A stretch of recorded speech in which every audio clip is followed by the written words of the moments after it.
When I reviewed SummerSlam 2007, I didn't really go over some of the more finer points in my review. I was actually quite angry, as many people would have seen.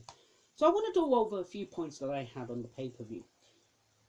Umaga versus Mr. Kennedy versus Carlito is a good match, no matter what. It was an okay match, but it's three heels. It doesn't really work. John Morrison versus CM Punk. A good match on paper, but execution-wise, it was awful. Great Khali versus Batista. Well, even if The Undertaker can't make your ass look good, how the fuck can Batista make you look good? In a way. Rey Mysterio versus Chavo Guerrero. A classic rivalry with Eddie Guerrero. Somehow, it was Rey Mysterio's first match back from injury. And it wasn't good.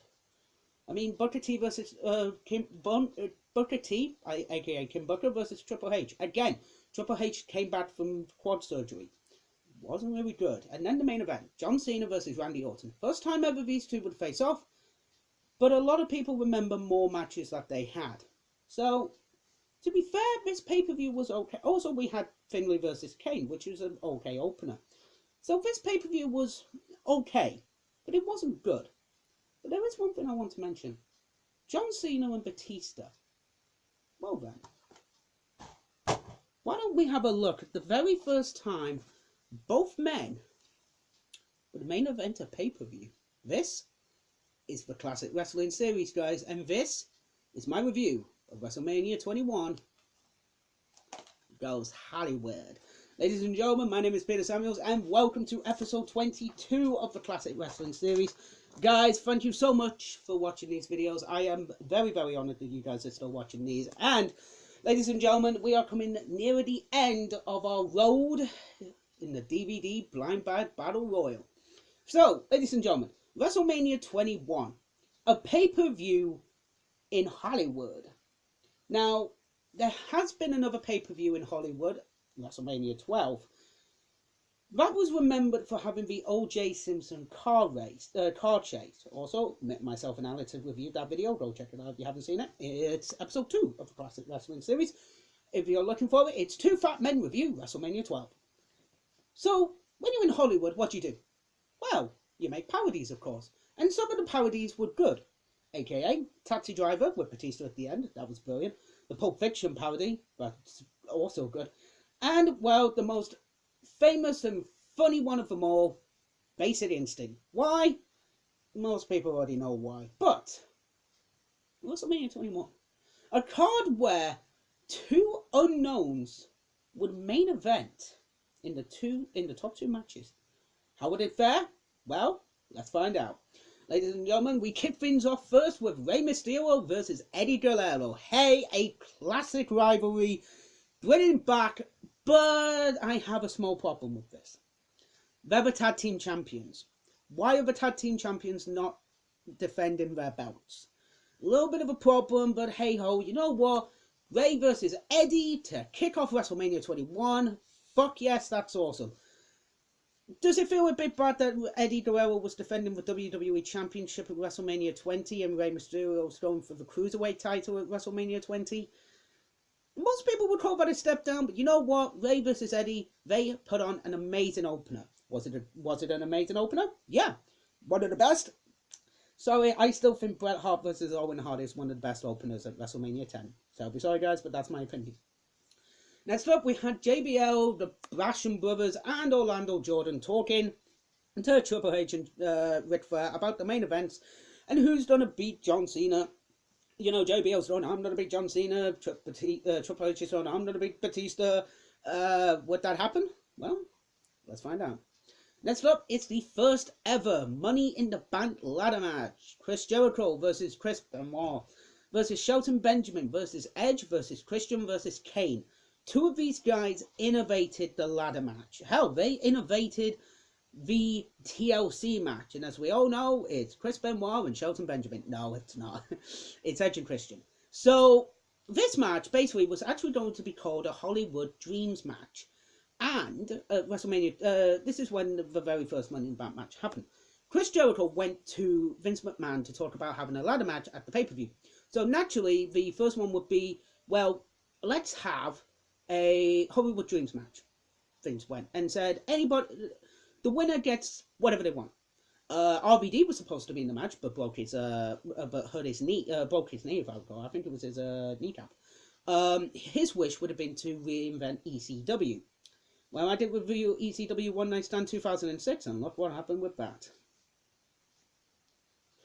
But then Jericho went, well, why not a title match the next night on Raw?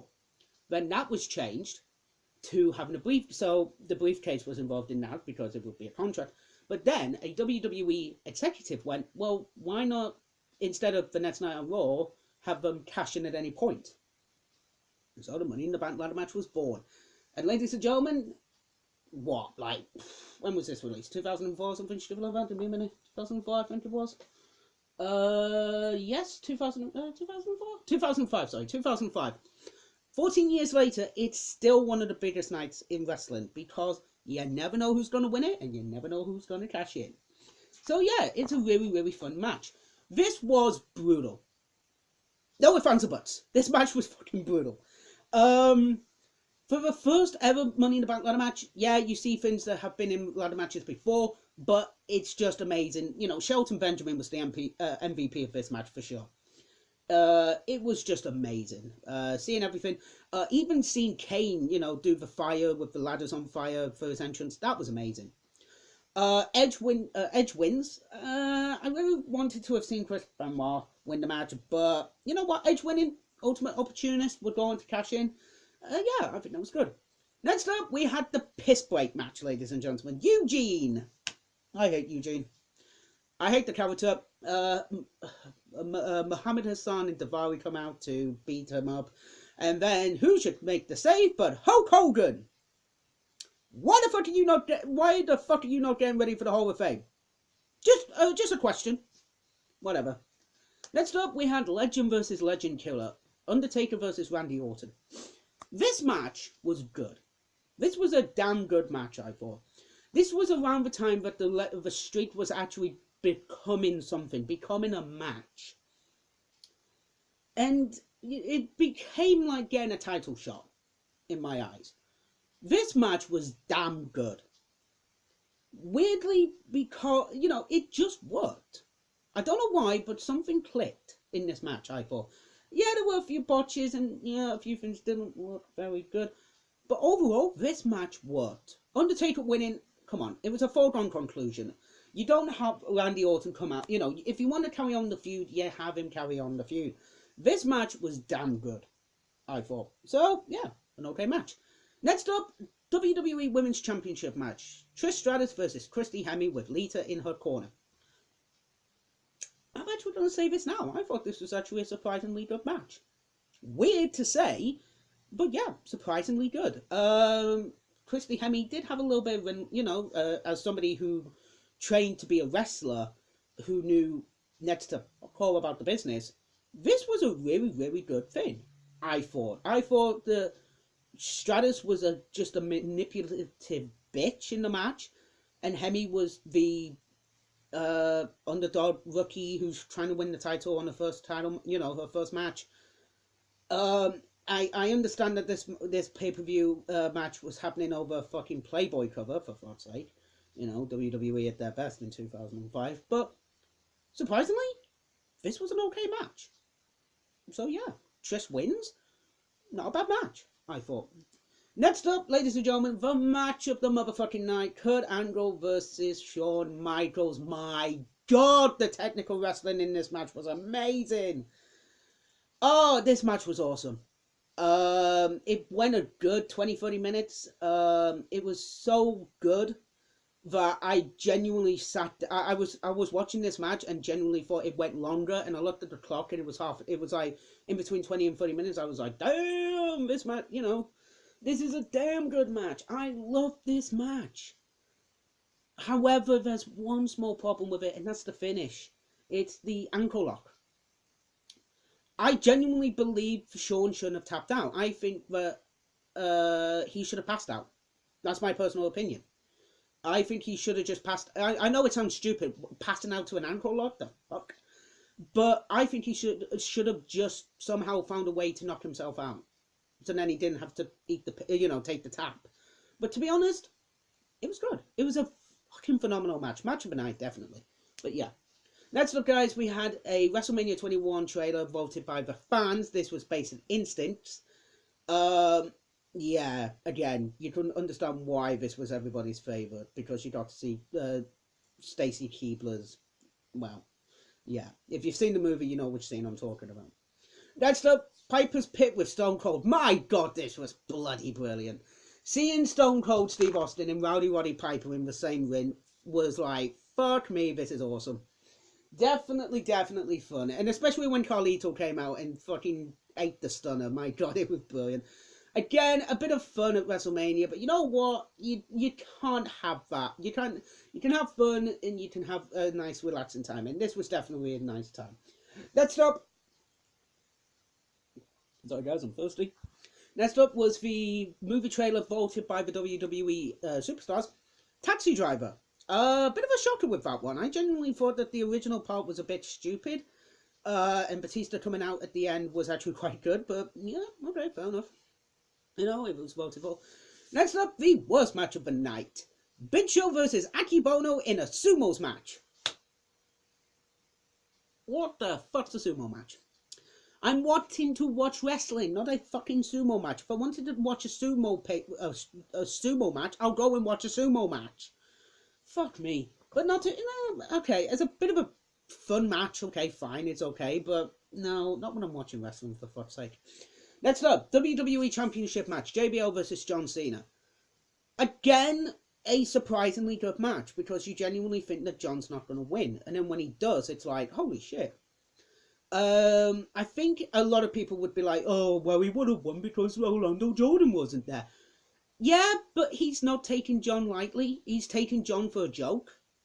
That's why he tells Orlando to fuck off to the back, I think. But yeah, it was an okay match. Genuinely thought it was good. John winning was a surprise. And they would have a I Quit match at Judgment Day, which was better than this match, but it's an I Quit match, for fuck's sake. But yeah, it was an okay match. Next up, it was the Hall of Fame class of 2005. I'll just, if you don't know who was in it, I'll tell you. It was Cowboy Bob Orton, Nikolai Volkov, the Iron Sheik, Paul Orndorff, Mr. Wonderful, Jimmy Hart, Rowdy Roddy Piper, and Hulk Hogan. Funny thing about Rowdy Roddy Piper, when he found out that he was going into the Hall of Fame, he actually got a comedy writer to write a script for him. When I found that out, I was like, Roddy Piper needed a comedy writer to write something. One of the best heel talkers in the business. What the fuck? I was genuinely shocked, but it's true. Next up, guys, it was the WrestleMania 22 announcement, being in Chicago, Illinois. Why Chicago? I'm sorry, but, I'm watching WrestleMania 21. I don't want to know where the next pay-per-view is. No offense, over the next WrestleMania. They keep doing this. It's like, just fucking surprises. The time of WrestleMania. Or surprises after WrestleMania with the next show or whatever. Off. Then the main event. Which actually, the Royal Rumble winner actually was in the main event for. Triple H versus Batista. This match was okay. I don't know why, but I thought this was good. I think it was because Motorhead played, and again, I'm a fucking Motorhead fan. Just in case, guys, haven't even planned this. I completely forgot I was wearing my Motorhead shirt. But yeah, seeing Lemmy play the game, he actually hates playing the game. When he was still alive, God rest his soul. He used to hate playing it, because it was literally just, play the game! It's like, well, we have other good songs too. Play the game! What about Ace of Spades? Play the fucking game! Fine! But yeah, it was a good, doing that is really, having that moment is really cool for Triple H. Seeing him being raised up around Motorhead was fucking awesome. Seeing Batista come out, second, it's like, but yeah, it was a damn good show. The match was good. Batista wins, and yeah, it was a really good heartfelt moment. These two would have a better match at the next pay-per-view, and then at Vengeance, they would have the Hell in a Cell match. Again, a better match, but you know what? For the night, it was a good show. A good pay-per-view. So, what did I think of the show overall? It was a really, really good show. Eddie versus Ray was a great opener to kick things off. The Money in the Bank ladder match was enticing. Legend versus Legend Kill was good. The women's match was surprisingly okay. The interpromotional match between Shawn and Angle was fucking brilliant. Piper's Pit was just fitted in for some godforsaken reason. It fitted. It was an amazing thing. The sumo match wasn't fucking needed, but you know what? Screw it. WWE Championship match was okay. Cena winning. And the main event was a good feel-good moment. Also, guys, before in the pre-show, there was a battle royal to basically just SmackDown versus Raw because the game was coming out at this time. WWE SmackDown versus Raw, and Booker T won that involved. So, guys, overall, what do I think of the pay-per-view? I say if you can find a copy, if you haven't got the network, or you want to buy the DVD itself, because this was actually given to me by my uncle when about 2 years after this came 2 years after this came out, so around WrestleMania 23, for back so 2007 when I got this for Christmas. So yeah, it was a really, really good show, guys. So we've got two DVDs left. We have WrestleMania 25 and a mystery one. I'm going to keep the mystery one till last. So what we're going to do next, guys, is we're actually going to watch WrestleMania 25 next week. The reason why I've told you guys is because for the next week, I'm really, really busy. I've got a lot of drinking game. We've officially got a drinking gamers meeting tomorrow. So if you're watching this on Wednesday, Thursday we've got a meeting with the drinking gamers to get everything sorted with that finalized. Also, check out the drinking gamers. Once I get this uploaded, I'll put the link in the description for the drinking gamers Facebook, Instagram, Twitch, and YouTube channels. Also, we're hopefully going to be going live on Twitch very, very soon. Again, hopefully I'll be on the Twitch channel doing some stuff. Hopefully Kingdom Hearts 3 when I can. And yeah, so hopefully, guys, we'll see you at the bar with the drinking gamers. And guys, I will see you next week for WrestleMania 25. This is Peter Samuels, wishing you all a good rest of the day.